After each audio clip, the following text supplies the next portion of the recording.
સારા broker સાથે કામ કરવાના નુકસાન પણ ઘણા છે. તમે જો જનરલ કોઈ મેટરમાં કામ કરતા હો તો ઘણા બધા મોટા નુકસાન તમારે ભોગવવા પડશે.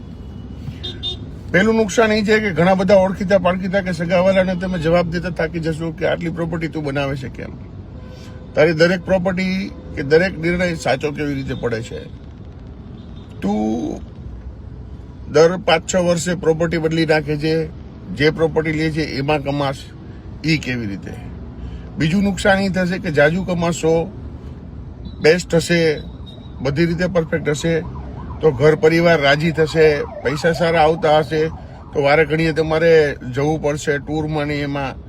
એની અંદર પણ લોકોને એમ થશે કે ભાઈ ઈર્ષ્યાનો ભોગ બનવું હોય એ સૌથી મોટું કારણ છે જો સારા બ્રોકરની સાથે કામ કરો તો. ક્યારે પ્લોટ લેવો, ક્યારે ફ્લેટ લેવો, ક્યારે કોમર્શિયલ લેવું તમે નક્કી ના કરી શકો, એવું એ નક્કી કરી લે, પૈસા બને, લઈ જાય 1%-2%, પણ મારું સારું તમને જે નફો થઈ જાય એ નફામાં બધાની નજર પડતી થઈ જાય, એ સૌથી મોટું નુકસાન.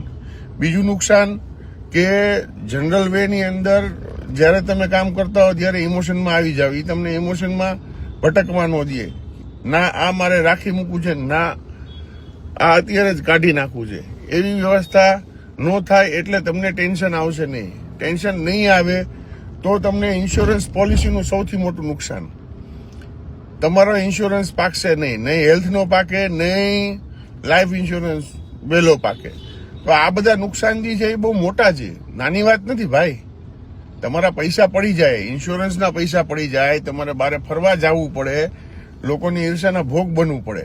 એટલે બ્રોકરની સાથે કામ કરતા પહેલા ધ્યાન રાખવું કે આ બધા નુકસાન ભોગવવા માટે તૈયાર હો. જાજા પૈસા આવે તો જાજો ઇન્કમ ટેક્સ ભરવા તૈયાર હો, જે પૈસા એવા એનાથી વધી ગયા તો ફરવા જવું પડે એમ હોય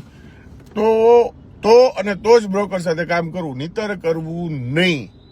રીઝન કે ભાઈ પૈસા તો ઠીક છે પણ હેલ્થ સારી રાખવાની, આપણે મેડિક્લેમ લીધો ઈ નો પાકે,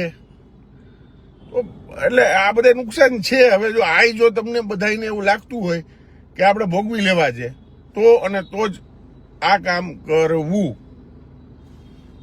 જય શ્રી કૃષ્ણ.